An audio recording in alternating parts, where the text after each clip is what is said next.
Imagine a war so bizarre that it pitted soldiers with machine guns against an army of giant, flightless birds. This isn't a scene from a fantasy novel. It's a real event that unfolded in the vast wheat fields of Western Australia in 1932.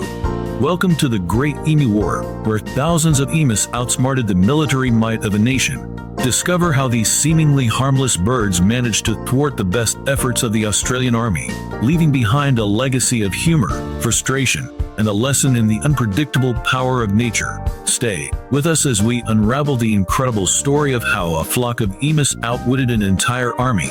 You won't believe what happens next. In 1932, Australia found itself facing an unexpected and unusual conflict that would come to be known as the Great Emu War. This strange episode in Australian history unfolded in the wheat-growing region of Western Australia, where an estimated 20,000 emus descended upon the farmland, creating chaos and devastation. Background and context. Following World War I, the Australian government offered land to returning soldiers as part of a soldier settlement scheme.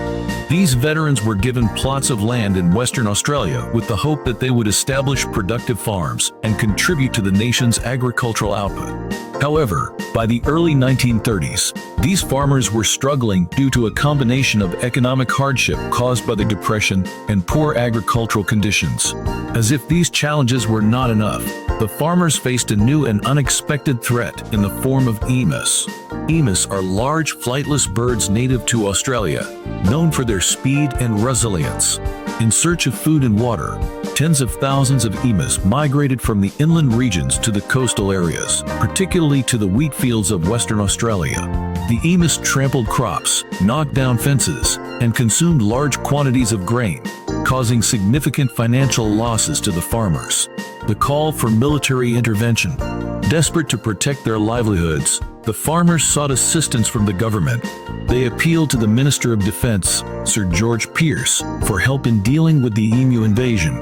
Recognizing the severity of the problem, Pearce agreed to deploy military resources to address the situation.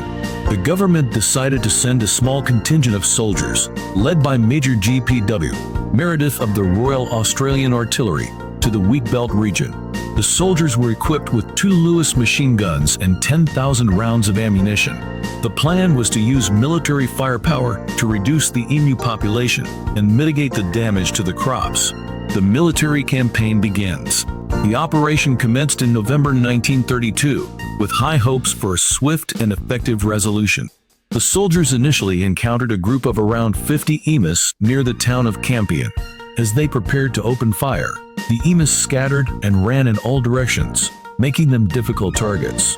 Despite firing several rounds, the soldiers managed to kill only a few birds. In the following days, the soldiers faced similar challenges. The emus proved to be remarkably elusive, using their speed and agility to evade the gunfire. The birds often moved in small groups, and as soon as the soldiers approached, they would scatter, rendering the machine guns largely ineffective. Additionally, the rough terrain and the emus' ability to quickly disperse made it difficult for the soldiers to get close enough for effective shooting. Public reaction and media coverage. News of the military campaign against the emus quickly spread, capturing the public's imagination. Newspapers began to report on the operation, often with a tone of bemusement and satire.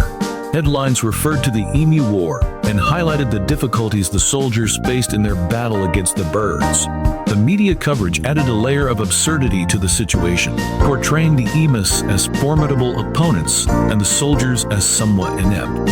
One particularly notable incident occurred when the soldiers attempted to set up an ambush near a dam where emus were known to gather. As the birds approached, the soldiers opened fire, but their efforts were thwarted when the gun jammed after only a few shots. The emus quickly scattered, and the soldiers were left empty-handed. Retreat and reassessment. After several weeks of ineffective efforts and mounting ridicule, the government decided to withdraw the military intervention. By the end of December 1932, the soldiers had killed only about 1,000 emus out of the tens of thousands that had invaded the region. The cost of the operation and the limited success led to the conclusion that military force was not the solution to the emu problem. The farmers continued to struggle with emu invasions, but the government shifted its focus to other methods of pest control. Bounties were offered for emu scalps, and efforts were made to reinforce fences and develop more effective agricultural practices. The lessons learned from the Great Emu War highlighted the need for better coordination between farmers and the government in managing wildlife and protecting crops. Legacy and cultural impact.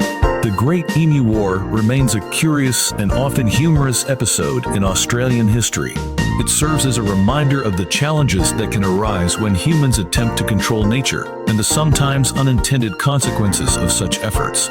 The emus, resilient and undeterred, became symbolic of the indomitable spirit of wildlife. Over the years, the Great Emu War has been referenced in various forms of popular culture, including books, documentaries, and comedy routines. It is often cited as an example of bureaucratic missteps and the unpredictability of nature. Despite its absurdity, the event underscores the importance of finding balanced and sustainable solutions to environmental and agricultural challenges. In conclusion, the Great Emu War of 1932 is a testament to the resilience of both the emus and the Australian farmers. While the military campaign was a failure, it brought attention to the struggles of the agricultural community and highlighted the need for innovative approaches to pest management. The emus may have won the battle, but the story of their unlikely victory continues to captivate and entertain audiences worldwide.